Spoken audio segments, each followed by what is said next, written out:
let's get the name straight. Kevin, age 21, the oldest, the extrovert. Joe, age 19, middle child, heartthrob. Nick, 16, the baby, musical prodigy. Together they are the Jonas Brothers, real brothers, the three biggest names to capture the hearts of adolescent girls this century. In the past few months, they have played Times Square on New Year's Eve. The Jonas Brothers! Headlined the American Music Awards. Oh, say, can you see? Sung for the outgoing president and the incoming first family. Thank you! Performed at the Grammys with Stevie Wonder. Team Jonas, living the dream. The Jonas family originally settled in Dallas, where Kevin Sr. preached the gospel and Mom Denise taught sign language. Everybody sang in Dad's church choir. This is Kevin. I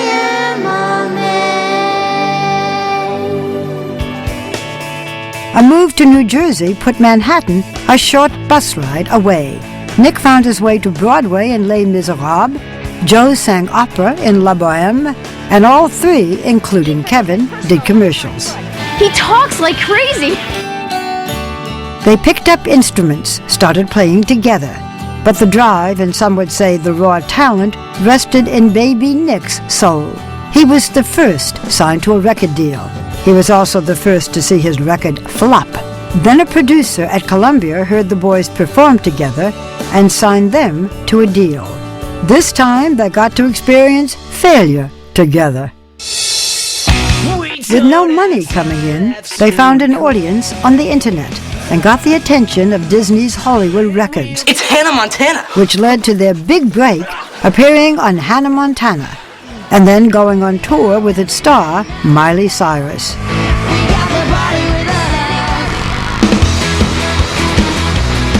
And now they fill arenas by themselves. The boys write their own music and play their own instruments. And any time spent with the Jonases on tour reveals a faith-based family. Bring it in!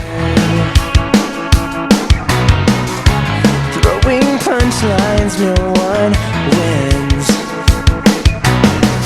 Although the boys have been linked with Miley Cyrus, Taylor Swift, and others, they wear purity rings that signal no sex until marriage. Mom and Dad are tour bus chaperones, and perhaps the least likely stage parents you will ever meet. How do you balance your very strong faith with the life of rock stars? You have to really draw on that faith on a daily basis to know that our strength and every gift that we all have, that the boys have, comes from the Lord. Every room I walk in, the crew tell me, thank you for raising good boys. The family is living back in Dallas now. The brothers have been busy, recording a new album and shooting a new TV series called Jonas for the Disney Channel, set to debut in May. By the way, there is another Jonas brother. Frankie, the bonus Jonas they call him, was born in 2000. He already has his own band, no kidding. Here we go. We went to a local theater to see evidence that they are about to become movie stars. They don't know we're coming, so. Hi guys.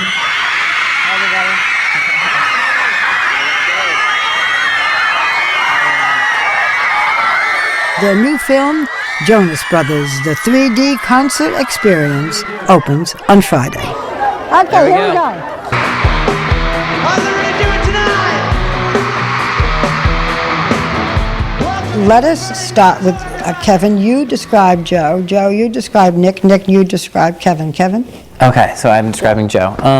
He's, a great front man of the band. It really, each one of us I think has our role, but I think for Joe, he really stands out and has that Mick Jagger-esque feel to him. Huh. Well, listen, Mick Jagger, okay. You describe Nick. Nick, he's definitely the president. I mean, he's the leader type in the band for sure. Why? He's the youngest. I know, exactly. People always think he's the one that we pick on, but he is wise for his age. Okay, Mr. President, you describe Kevin. Kevin is very enthusiastic and definitely also a dreamer, which is good and at times kind of challenging, but it's always fun. On a serious note, Nick, 3 years ago, you had a terrible drop in weight, and you were even afraid that you were so ill that you might die. Tell us about it. Yeah, I got diagnosed with type 1 diabetes November 16th, 2005, I believe. And very, very scary moment. And I actually lost 15 pounds in about 2 weeks. You were very public about having diabetes. I think you need to learn how to manage it yourself before you can kind of be an encouragement to other people who might be dealing with it. And then while we were over in Canada shooting Camp Rock, I wrote a song called A Little Bit Longer. And title of an album. Yes. Yeah. Waiting on the cure, but none of them are sure. A little bit longer and I'll be fine. And everyone sings along. And I say, for all those who have said that I've inspired them, I want you to know that you're my inspiration. You have learned to live with your disease. You wear a pump now that puts insulin into your body. And is it you have to prick your finger every day to know your insulin level? Do you still have to? I check my blood sugar about 10 to 12 times every day. Pricking your finger 10 to 12 yes. times a day. And the pump is amazing. Do you use it when you're on stage? All the time. It's on me 24/7, and I change it. Change the position every 3 days. I know you don't like to talk about it, but when you watch your concert, everybody can see that you're wearing a silver band. Each of you do wear it.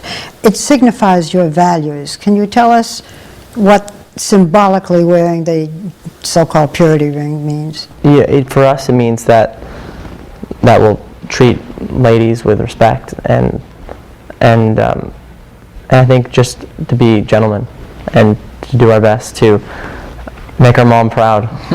When you see these young girls, and some of them aren't that young, I don't know, how do you resist temptation? I mean, there they all are for each of you.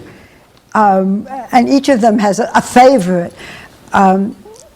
Isn't it hard? Of course. It's hard doing that, for sure. I think what we do is we do have that such a family base, We end up going back on the tour bus or the plane with mom every night. Okay, so now I have to ask the dreaded questions. Bear with me. Uh-oh. Okay, so Nick, for almost 2 years you were linked with Miley Cyrus, and of course you were, part of her show. You were both very young. You were 14. Was it a real romance? I don't know what you call a real romance at 14, but she's a friend now, and that's what's important. She said we were in love with each other for 2 years. He was basically my 24/7. I think that it really just comes down to a good friendship, and whatever that has in the future. Okay, so Joe, I'm moving on. Oh, great. Okay, anyone in your life? Um, We heard country star Taylor Swift. we're friends.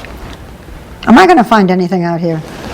Probably not. Probably not. I'll try this is once fun. more. Okay, once more. Kevin, anyone? Just friends. Just friends. I'm so penetrating, right? It's all good.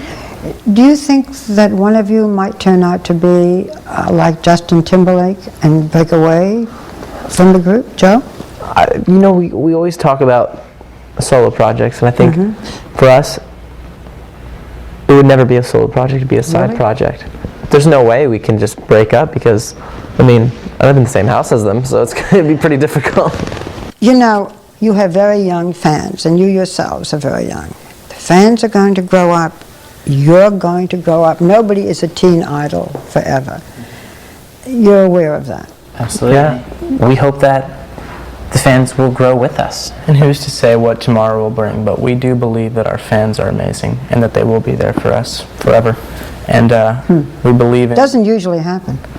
It doesn't usually, but these fans are different. And like we said, we're all growing up together, and they mean a lot to us, and I think they know that we really do care for them.